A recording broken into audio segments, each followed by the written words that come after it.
Zelda! Entrez dans la légende de Zelda. L'aventure dont vous êtes le héros. Méfiez-vous. Méfiez-vous. Méfiez-vous des ennemis diaboliques. Frappez-les de votre épée magique. Explorez le monde d'Hyrule. Découvrez ses secrets. Plongez dans l'aventure. Sauvez la princesse. Zelda! Zelda! Zelda! La légende de Zelda. Exclusivement sur console Nintendo. Nintendo, plus c'est intelligent, plus c'est amusant. La légende de Zelda continue. Avec Zelda 2, les aventures de Link recommencent. Attention, de nouveaux ennemis vous menacent. Retrouvez les mystères du monde d'Hyrule. Interrogez ses habitants. Plongez dans l'aventure. Replacez les cristaux magiques et délivrez la princesse. Zelda 2, The Adventure of Link, exclusivement sur console Nintendo. Down with Zelda from the very start. I got the heart, it's Mars to play the part. Down with Zelda. Creeping through with an overhead view, cause a man's gotta do what a man's gotta do. So I stay on track, collect the facts, never cut the slack, and I always watch my back for Jack. Down with Zelda, yeah. Don't ask then, I'm the man with the plan, cause the power's in my head and the power's in my hand. Down with Zelda. Finirez-vous un jour Zelda 3?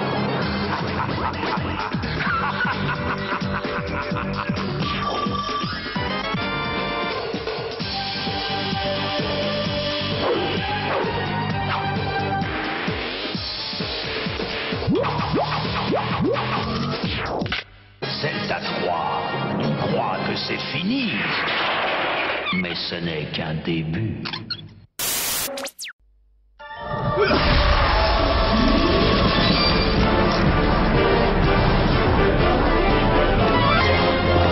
La légende de Zelda est de retour sur Game Boy Color, dans une aventure tellement énorme qu'elle tient sur 2 jeux.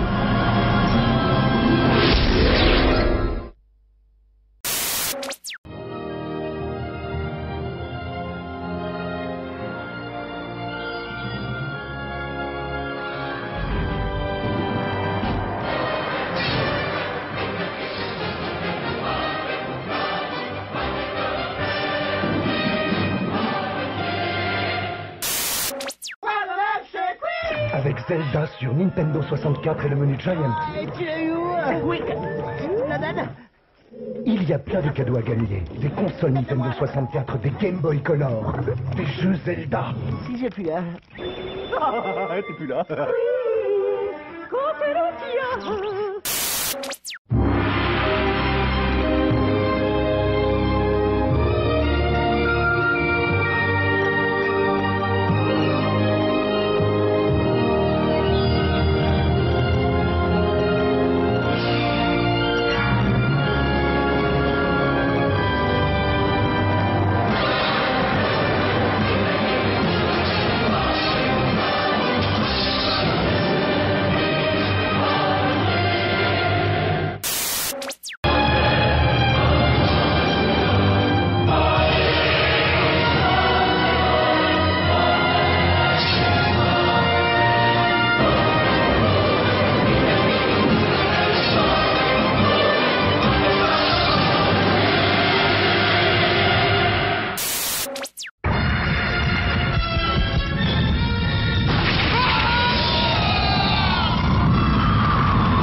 Méfie-toi, dans le noir, tout est différent. Combattez les ténèbres dans The Legend of Zelda, A Link to the Past, sur Game Boy Advance. Le pouvoir de la lumière est en toi.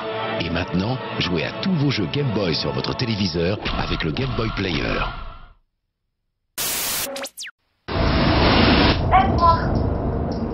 Méfie-toi, dans le noir, tout est différent. Combattez les ténèbres dans The Legend of Zelda, A Link to the Past, sur Game Boy Advance. Le pouvoir de la lumière est en toi.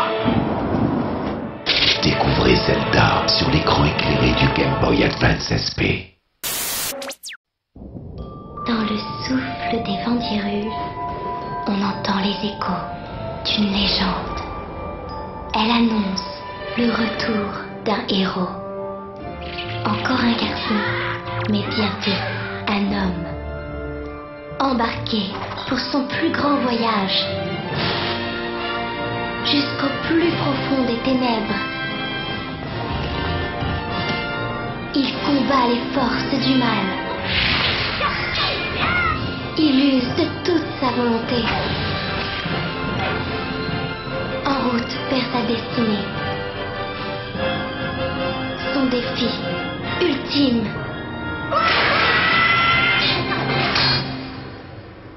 Me sauver. Moi. The Legend of Zelda The Wind Waker. Exclusif sur Nintendo GameCube.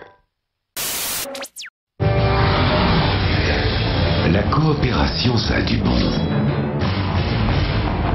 Mais la compétition, c'est encore meilleur. En solo avec une manette ou en multijoueur avec la connectivité, contrôlez 4 Link. The Legend of Zelda Four Swords Adventures, exclusif sur GameCube.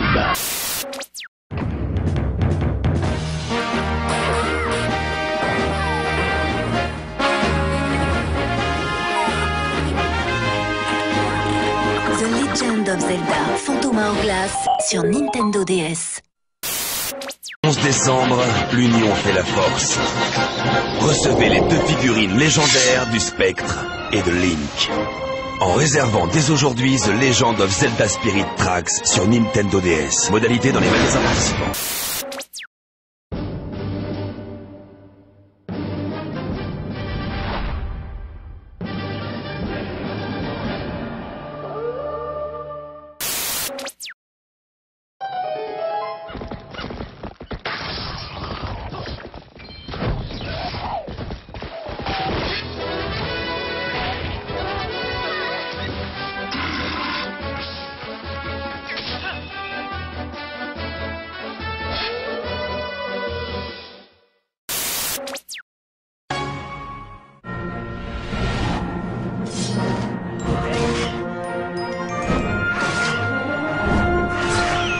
Well done, Zelda. But you have a lot to learn before you become a master.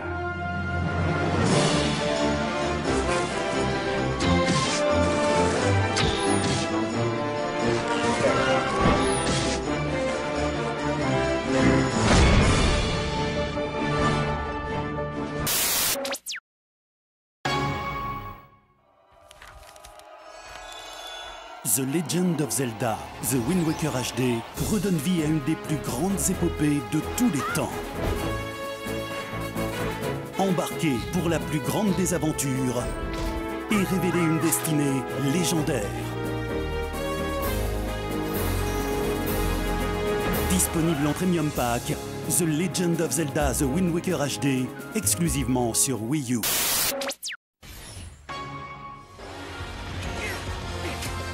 Incarnez un des 13 héros d'Hyrule pour protéger le royaume et sauver la Triforce. À chaque personnage, ses propres coups et combos dévastateurs. Maîtrisez-les tous pour terrasser de gigantesques armées et défier des monstres mythiques de l'univers de The Legend of Zelda afin de révéler le héros qui est en vous. Hyrule Warriors, le 19 septembre, exclusivement sur Wii U.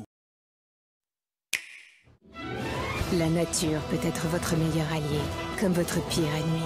Et pour secourir la princesse Zelda, il vous faudra bien plus que du courage.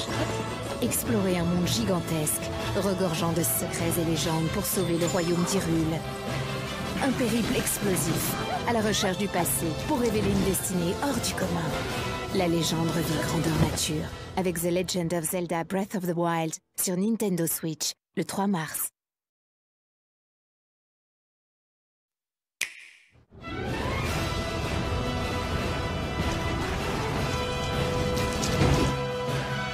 À présent, tu dois savoir.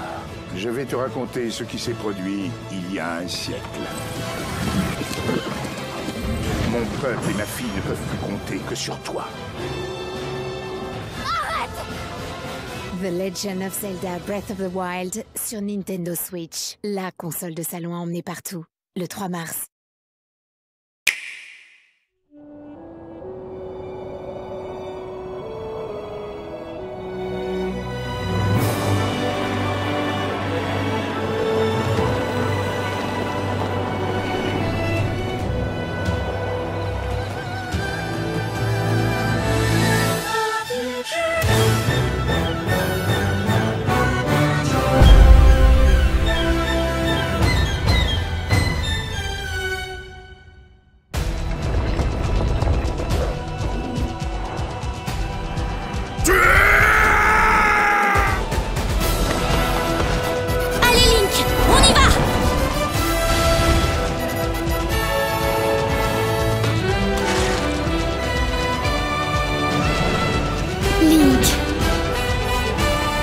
Tu es notre dernier espoir.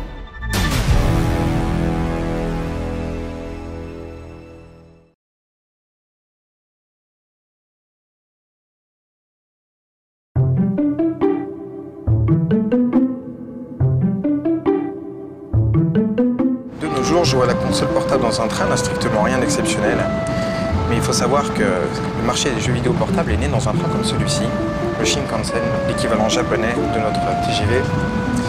C'est en 1979 que Gunpei Yokoi, un employé de Nintendo, a eu l'idée d'inventer des jeux électroniques avec écran LCD en regardant un homme d'affaires jouer, passer le temps avec sa calculette. Et c'est l'année suivante qu'à Kyoto, là où est né Nintendo, que sont nés les Game & Watch, des jeux électroniques à écran LCD. Et c'est justement à Kyoto que nous allons aujourd'hui pour aller sur les traces historiques de Nintendo.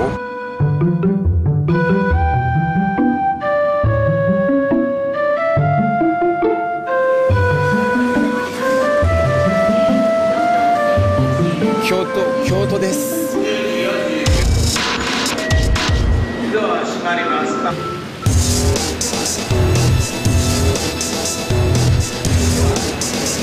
On vient d'arriver à Kyoto et maintenant on va se rendre à 10 minutes à pied d'ici sur le premier siège social de Nintendo qui date de la fin du XXe siècle. Et puis ensuite on ira voir différents temples et sanctuaires qui ont un rapport plus ou moins près ou loin avec l'histoire de Nintendo et vous verrez qu'il y a plein de trucs intéressants à raconter.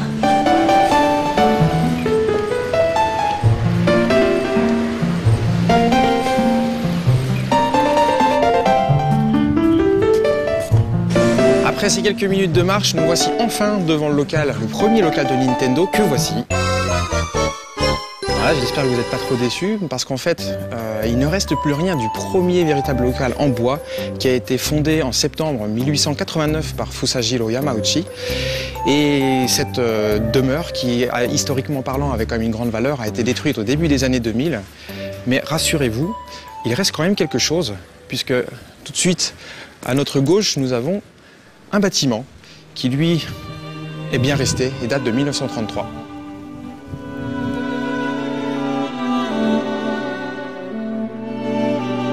Ce bâtiment est intéressant à différents niveaux puisque déjà son architecture, très originale pour l'époque, puisque ça date d'avant-guerre, est en béton, en pierre, et puis aussi sa structure est métallique. Et c'est ce qui fait que pendant la Seconde Guerre mondiale, la plupart des gens de ce quartier qui est resté traditionnel se réfugiaient dans les sous-sols des locaux de Nintendo. C'est là que Nintendo réalisait ses premières cartes Hanafuda et avec le succès de ses premières cartes s'est enrichi et a pu construire ce magnifique building.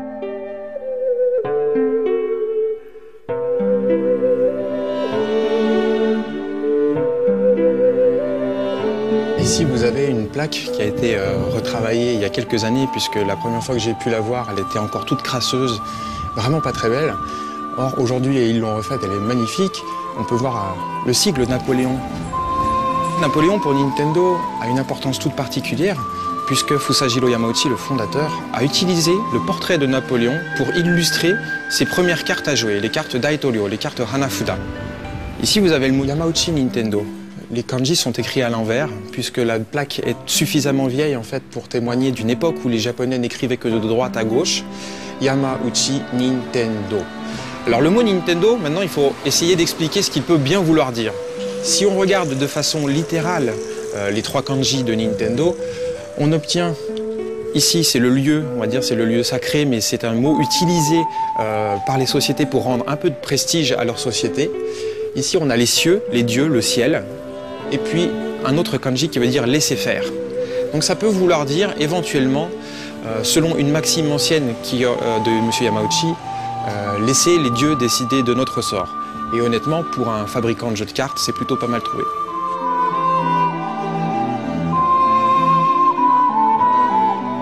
Vous pouvez voir que le bâtiment est super long parce qu'il continue sur toute la longueur de la route.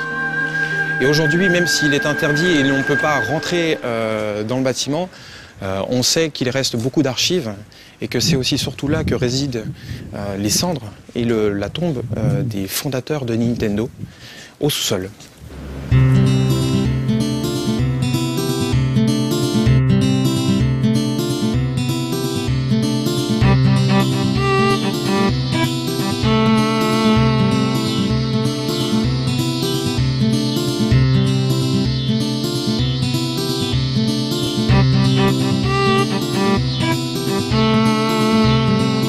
Tiens, ça tombe bien, à quelques mètres du local de Nintendo, on tombe sur un concurrent Nintendo de l'époque.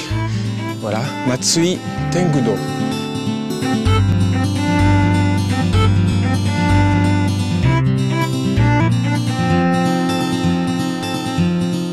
Autrefois, ils étaient plusieurs dizaines de fabricants de Hanafuda dans le quartier. Aujourd'hui, ils ne sont plus que 3 ou 4, et dont Matsui Tengudo ou encore Oishi Tengudo. Et vous remarquerez qu'en fait, dans tous ces noms, il y a un mot, Tengu, qui revient, et qui est aussi très important dans l'histoire de Nintendo, puisque Nintendo a aussi, en dehors des cartes, le président des cartes Napoléon, publié des cartes Tengu. Alors pourquoi Tengu est si important dans la culture du Hanafuda et dans l'histoire de Nintendo? C'est parce que le mot Tengu est un personnage mythologique japonais avec un long nez rouge. Et l'histoire de ce personnage, c'est que le nez en japonais ça se prononce Hana, et puis les fleurs aussi ça se prononce Hana. Alors à l'époque, pendant l'ère d'Edo, pratiquer les Hanafuda était interdit pour le petit peuple, et les jeux d'argent aussi étaient interdits. Donc les gens qui voulaient jouer dans l'illégalité mais voulaient jouer quand même se rendaient dans les lieux de plaisir ou bien dans les auberges, et devant l'aubergiste, ils se frottaient le nez avec insistance jusqu'à ce qu'il devienne rouge éventuellement, et là l'aubergiste comprenait que la personne voulait jouer au Hanafuda. Et ça permettait ensuite d'être guidé dans l'arrière-boutique, dans l'arrière-salle. Alors cette anecdote nous donne de précieux indices pour comprendre peut-être un deuxième sens au mot Nintendo. Parce qu'en fait, le ten de Nintendo, c'est également le même ten que le ten de Tengu. Et donc si on réinterprète un petit peu le sens de ces 3 kanji, on n'a plus forcément laissé les dieux décider de notre avenir, mais plutôt c'est Nintendo, la société à qui on laisse fabriquer des Hanafuda. Entre laisser les dieux décider de notre sort et la société à qui on laisse librement le soin de faire des Hanafuda, lequel est le bon?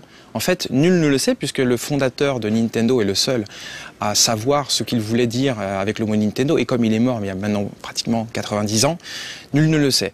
Mais en tout cas, replacé dans son contexte historique, et puis aussi dans le contexte un petit peu hasardeux du jeu de cartes, peut-être que en fait, les deux sont bons. Voilà. C'est un mystère qui reste un jour à résoudre, et c'est le travail des historiens.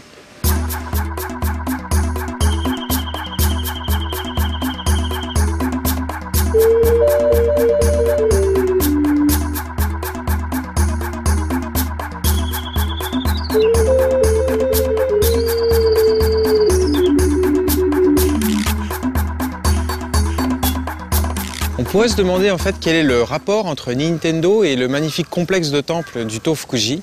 Et en fait, il y en a un très intéressant qui nous fait revenir en arrière au tout début du XXe siècle, en 1904-1905. C'est ici que le gouvernement japonais a décidé de retenir tous les prisonniers russes qui avaient été faits au front.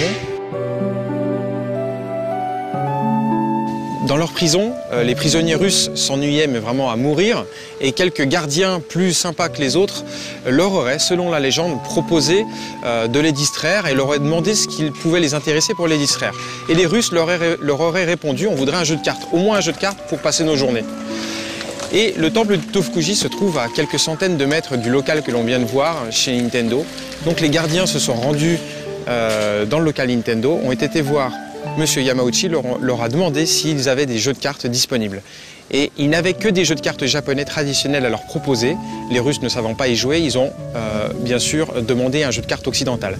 Et c'est à ce moment-là que Monsieur Yamauchi s'est dit, non seulement les jeux de cartes occidentales sont moins chers à coûter, et en plus elles sont faciles à réaliser, contrairement au Hanafuda. Et c'est à partir de ce moment-là que Monsieur Yamauchi s'est dit, bah, pourquoi pas nous? Pourquoi on ne ferait pas des jeux de cartes occidentales? Et Nintendo deviendra, suite à ces anecdotes, le premier fabricant de cartes japonais à réaliser des jeux de cartes occidentales.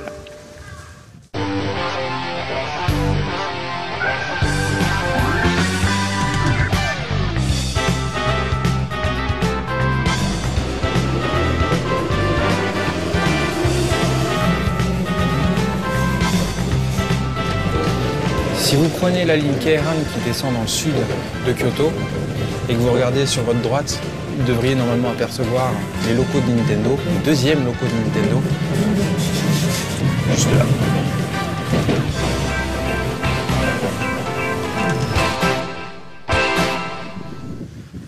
Après le succès des premiers jeux de cartes Nintendo Hanafuda, jeux de cartes occidentales, la richesse de la famille Yamauchi s'étend tellement qu'ils décident d'acheter à quelques kilomètres du premier local un énorme terrain que voici ici et sur lequel vont être bâtis de tout nouveaux bâtiments. C'est ici notamment que vont être créés les premiers centres de recherche et de développement et dans lesquels vont travailler des ingénieurs comme Masayuki Uemura, le père de la Famicom, ou encore Gunpei Yokoi, le père des Game & Watch de la Game Boy. Aujourd'hui, ce site n'est plus le siège social officiel de Nintendo, mais il héberge en revanche d'autres studios de développement, comme le studio Intelligent System, à la charge des jeux comme F-Zero, Star Fox, Fire Emblem, Made in Wario, Paper Mario. Donc c'est pour Nintendo encore un centre de développement et de recherche extrêmement important, avec de très grosses licences qui aujourd'hui nous font encore passer d'excellentes heures. Bon, alors, pour la petite anecdote, on a beau être dans un centre stratégique très important pour Nintendo, on a toujours des petits plaisantins ici qui, regardez là, l'autocollant Rockstar. Évidemment, on ne sait pas qui l'a installé, mais juste devant les locaux Nintendo, ça veut dire beaucoup de choses.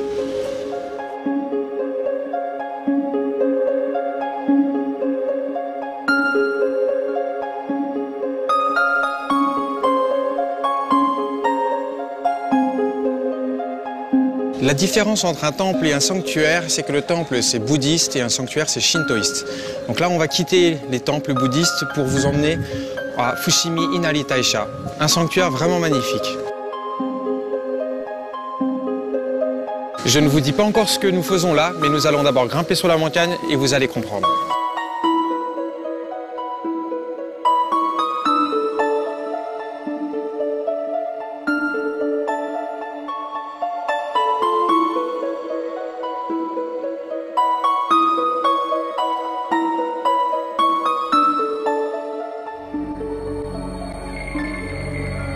Les papis du jeu vidéo se souviennent qu'à l'époque de la Super Nintendo, Nintendo a développé le Super FX et Miyamoto a demandé à ses équipes de réaliser un shoot'em up en polygone, 3D polygone.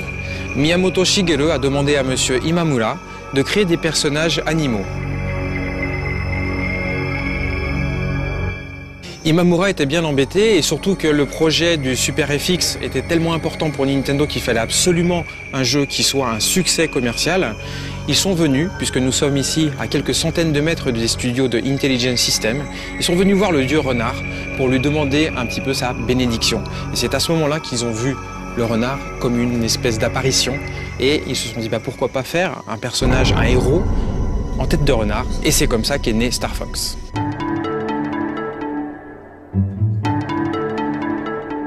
Après avoir grimpé plus d'une demi-heure et franchi des milliers de portes, on a quand même bien mérité ce qu'on appelle ici les nouilles du renard, les kitsune udon. Alors évidemment, c'est pas de la viande de renard, ce serait un sacrilège de manger du renard dans cette montagne. Mais ça, c'est du tofu frit. Et évidemment, on ne pouvait pas s'en empêcher vu que le lieu est fortement lié à Star Fox. Il fallait quand même manger des nouilles du renard. Au sommet du sanctuaire Fushimi Inari, on a une vue sur Kyoto absolument imprenable.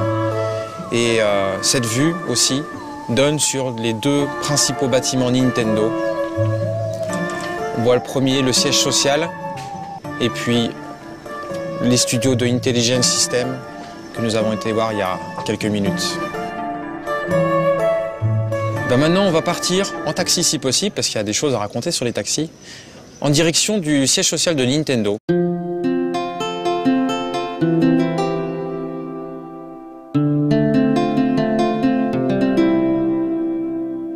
Sur le chemin du retour, beaucoup de gens remarquent les inscriptions sur les torii et se demandent ce que ça veut dire. En réalité, ces torii sont à acheter et en déboursant quelques centaines, voire quelques milliers d'euros, vous pouvez obtenir votre propre tori qui vous protégera dans vos entreprises. Il m'est arrivé une fois pendant toute une journée de chercher celui qui éventuellement aurait l'inscription de Nintendo, je n'ai jamais trouvé. Mais sachez que pour acheter un tori avec un diamètre de 30 cm, il vous en coûtera plus de 13 000 euros.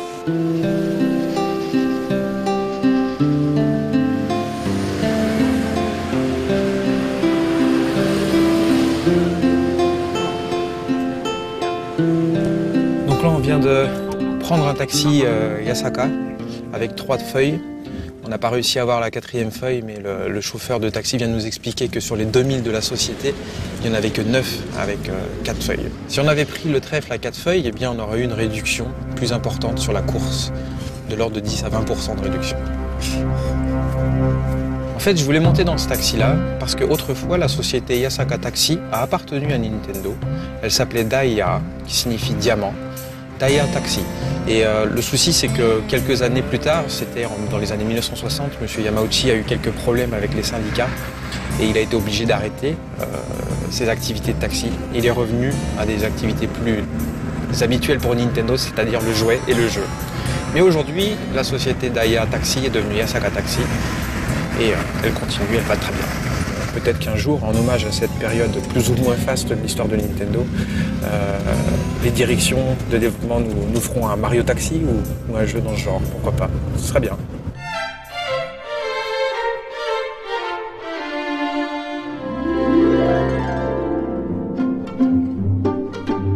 On se trouve devant le siège social de Nintendo, là où toutes les nouvelles consoles et toutes les grosses licences de la marque sont préparées. C'est également ici que travaille Miyamoto Shigeru ou encore le président actuel de Nintendo, Iwata Satoru.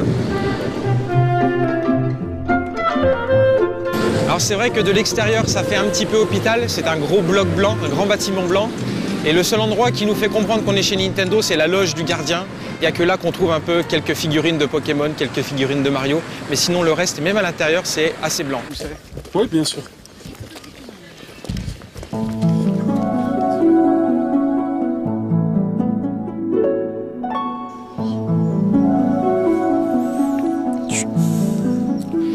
Pour terminer ce petit reportage, on ne pouvait pas ne pas rendre hommage à la tête pensante qui a marqué l'histoire de Nintendo pendant pratiquement 30 ans, en inventant les Game & Watch, la Game Boy, un grand nombre de jouets, également le Virtual Boy. Ce personnage s'appelle Gunpei Yokoi et il nous a quittés en 1997 suite à un accident de la route. La tombe de Gunpei Yokoi en fait est particulière parce que si vous regardez un petit peu le détail de la tombe, vous vous rendez compte qu'à cet endroit, il y a un objet qui vous sera certainement très familier. Vous l'avez reconnu, c'est une Triforce. Donc on peut se demander, est-ce que c'est la Triforce de Zelda? Peut-être bien, on n'en sait rien en fait. Parce que la Triforce, c'est également pour la famille Yokoi le sceau officiel de la famille Yokoi. Et la tombe, ici, a été designée par Miyamoto Shigeru en personne, en hommage à son maître, puisque c'est comme ça qu'il l'appelait. Et on peut voir, c'est très rare dans les tombes japonaises, mais un petit curriculum vitae de ses principales créations. Sur la tombe, on a vu le curriculum, mais sur le verso de cette pierre, il y avait un petit descriptif de la vie de Gunpei Yokoi, avec notamment sa fameuse devise « Kareta Gijutsu no Suihei Shiko », qu'on traduit en français par la pensée latérale des technologies désuètes. Et c'est avec cette technique qu'il est parvenu à mettre au point tous ses jouets à succès, c'est-à-dire utiliser des technologies que tout le monde connaissait, qui ne coûtaient plus grand-chose à produire, mais qui, repensées de façon latérale, permettaient d'inventer des jouets novateurs. Et c'est comme ça qu'on a vu les Game & Watch, avec des écrans de calculette, alors que c'est une époque où les gens pensaient que les écrans de calculette ne servaient qu'aux calculettes.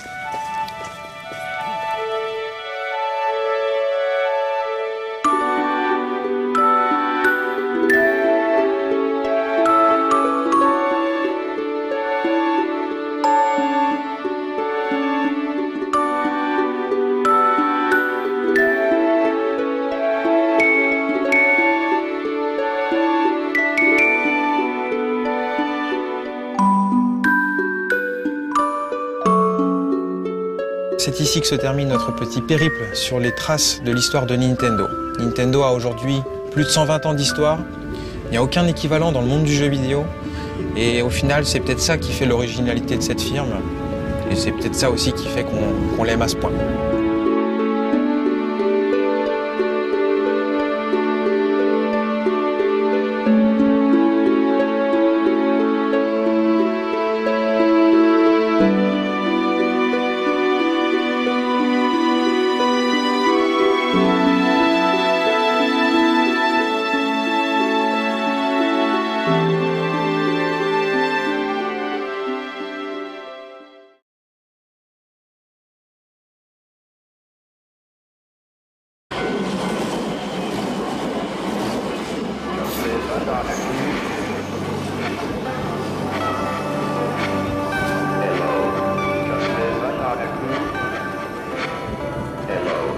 Just live another clue.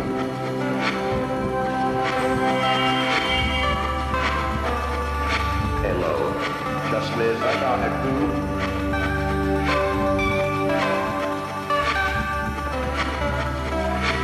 Just live another clue. Just live another clue. Just live another clue. Just live another clue.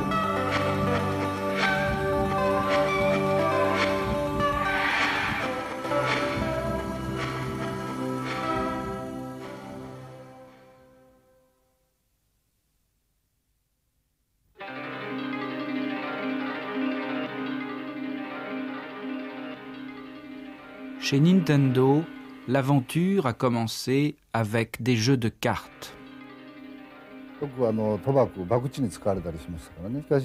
Dans l'histoire de l'humanité, le désir de s'amuser est constant.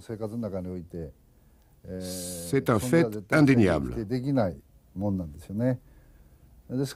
Or, lorsqu'un jeu connaissait une énorme popularité, on essayait d'en atténuer le succès.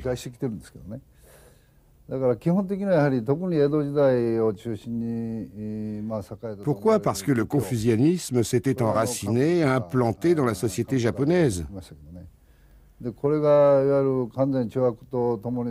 Le jeu était perçu comme le mal, alors qu'à l'inverse, le travail et le sérieux, eux, étaient considérés comme le bien. Avec l'essor économique, les loisirs se sont diversifiés et nous avons dû, à partir de 1965, fabriquer de nouveaux produits pour satisfaire nos acheteurs.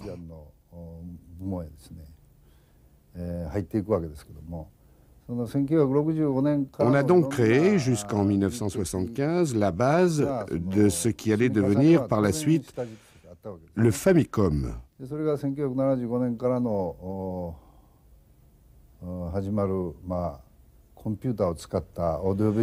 En nous servant de l'ordinateur, on a créé un monde audiovisuel et on y a intégré le goût du jeu.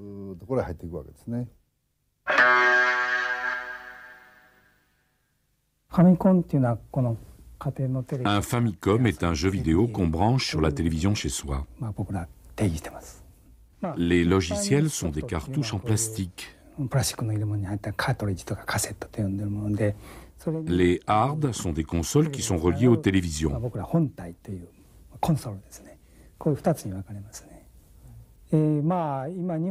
Au Japon, le prix de vente d'un Famicom est de 14 800 yens, 740 francs.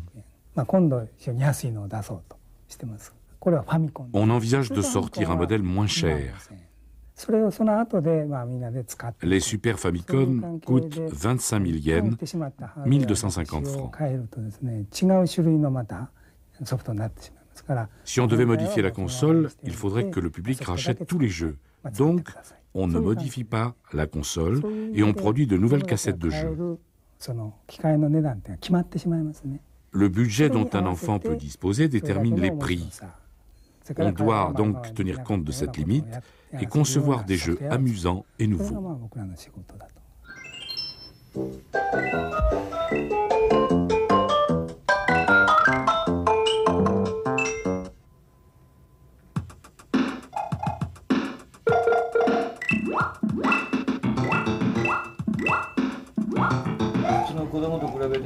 Par rapport à un enfant, vous êtes meilleur? Par rapport à un enfant, c'est pareil, car j'étais encore enfant il n'y a pas longtemps.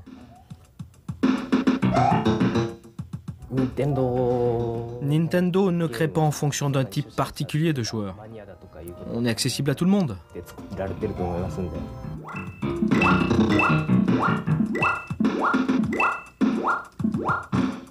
Good luck.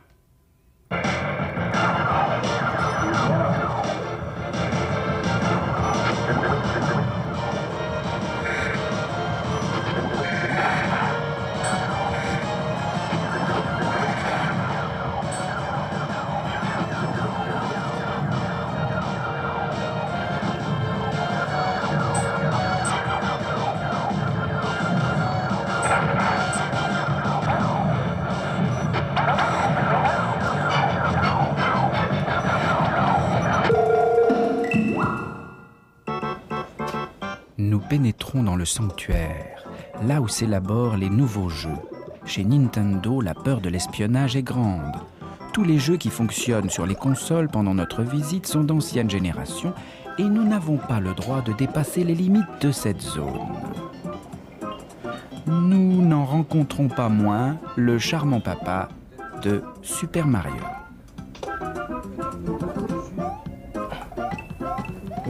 Je suis Miyamoto. J'ai 40 ans. Vous êtes connu comme étant le concepteur de Super Mario. Comment est-il né ? Je voulais concevoir un personnage bien particulier. Et je lui ai donné la forme d'un Italien moustachu. À cause de la taille réduite des personnages dans les jeux vidéo, il était important que le personnage ait des traits bien identifiables. Comme sur l'écran de la télé, le personnage est tout petit, il fallait exagérer les proportions du nez, de la bouche et des yeux. Il fallait donc tricher afin d'en faire un personnage facilement identifiable graphiquement, d'où la casquette, le gros nez et la moustache.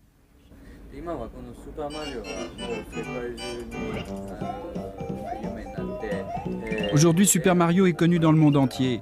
On en a tiré un film. Est-ce que vous pensez que Super Mario pourrait devenir un autre Mickey Mouse ? On fait souvent ce rapprochement, mais c'est plutôt une idée des médias. Nous essayons de ne pas perdre notre sang-froid.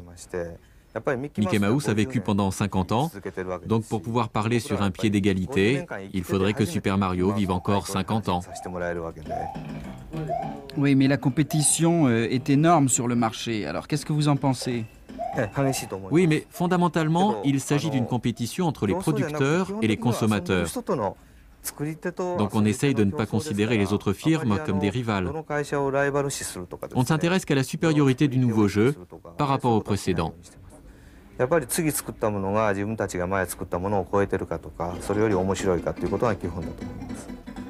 Les enfants d'aujourd'hui sont en effet inscrits dans des boîtes à bachot et des clubs de sport. Leurs parents leur disent sans arrêt de travailler et leurs emplois du temps sont très chargés. Ils pensent aux jeux vidéo même lorsqu'ils sont à l'école.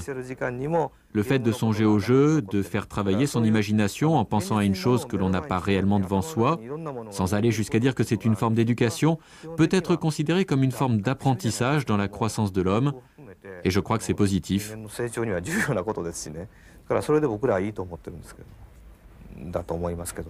On a vendu environ 12 millions d'exemplaires de Super Mario 3 aux États-Unis et au Canada, et 3 millions au Japon. Environ une famille sur 3 possède un jeu vidéo. La question qui se pose est de savoir qui sont nos acheteurs et quels sont leurs besoins.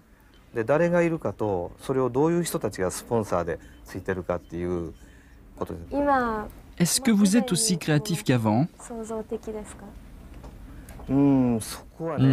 C'est une chose qui m'inquiète. Les budgets sont grands et les sommes d'argent qu'on peut dépenser pour le développement d'un soft ne sont pas limitées chez Nintendo. Si j'étais indépendant, je m'exposerais à de grands risques et les décisions que je prendrais pourraient entraîner de sérieuses conséquences. Cela me ferait un peu peur. On finit par se demander si on est manager ou créateur. Mais dans tout ça, vous savez encore dessiner ? Oui, bien sûr, je sais encore dessiner.